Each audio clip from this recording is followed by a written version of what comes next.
Yesterday was the first day that I started doing e-collar work with Milo. I have him on a level 4. I think it's backwards on the screen. So what I'm doing is I am applying a continuous pressure stim as I give the command. When he goes into the behavior that I'm looking for, I release the button, the pressure, and I mark with that good.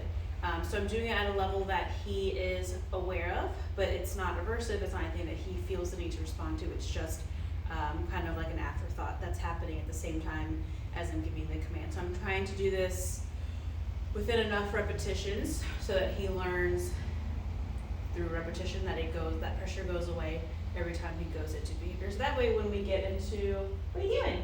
When we get into more advanced stuff where the motivators are higher and there's more distractions around, if he decides to respond to a motivator other than me, I can use this pressure to communicate with him to show him that he has to do it. Hey, what are you doing? I want to go in the crate. Come on, buddy. Hi, sweet angel. All right. He always wants to go in this crate.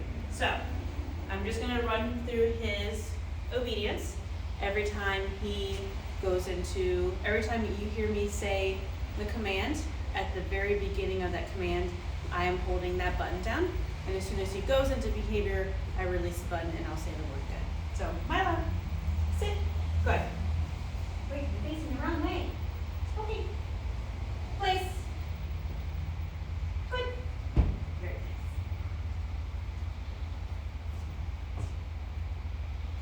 Come. Fly. Holy.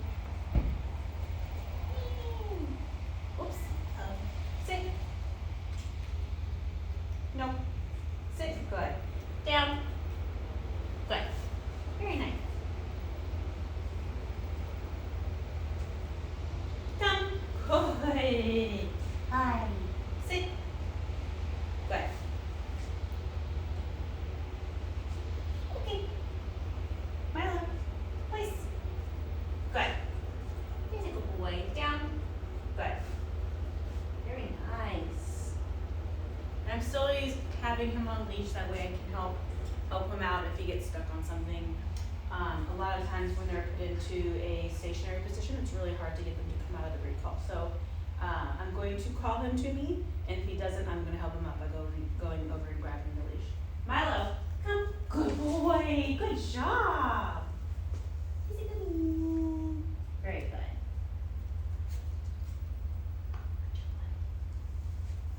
Let's go. So the same thing for this. I'm going to say, let's go. Good.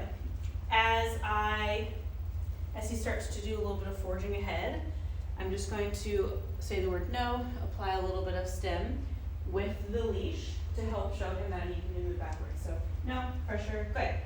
And now I'll mark with that good when he moves back to where he's supposed to be. Good job. Oops.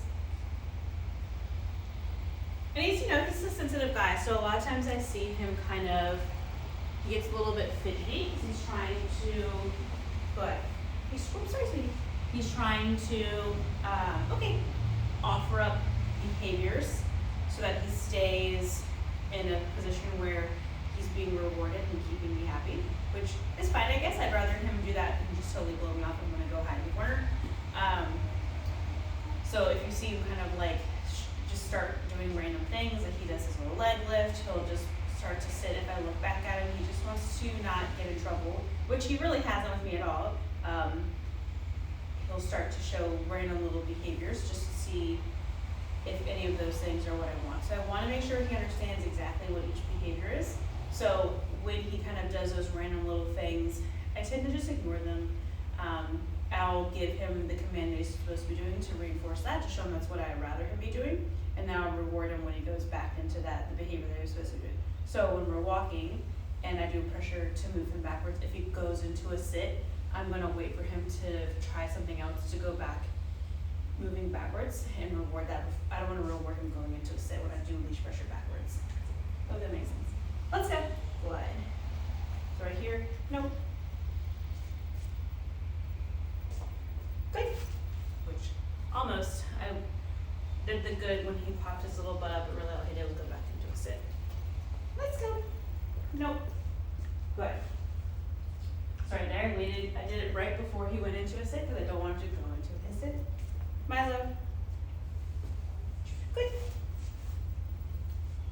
Let's go. See right here, he's kind of like second guessing himself.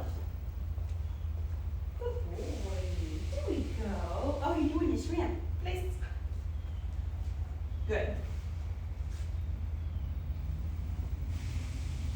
So I guess the point I'm really trying to make is I'm trying to give him confidence through his success and not making him feel like he needs to do all of this little fidgety stuff to make me happy. I want to show him that I want to make sure he knows what exactly each behavior is, and I don't want him to feel like he's in trouble for trying other things. Like, just we're going to move on from it. We're going to continue doing what we're doing. I'm not going to say no or anything like that. If you start doing like random things, I'm struggling with the words I want to use here, but everything that I do is trying to build up his confidence because he really is a second guesser. He always is kind of unsure of what he's supposed to be doing. And I think once he really understands through clarity of the obedience commands and through rules and structure and giving him a little bit more of like, you have to be doing those things, I think it's really going to help him out. Obedience and structure is a really great way to create that clarity so he knows exactly what is expected of him in each situation. So if you find that taking him into a place maybe he's not used to being, never been, and he's kind of whiny and stressed out, using obedience is going to say, hey, you don't have to worry about all this stuff, you need to be doing this, and that's going to alleviate a lot of stress for him, and he doesn't need to second guessing because he's like, oh, this is what I need to be doing right here. And he may still be a little bit anxious, but at least he knows what he's supposed to be doing. So he doesn't need to do a lot of fidgeting and the whining and all of that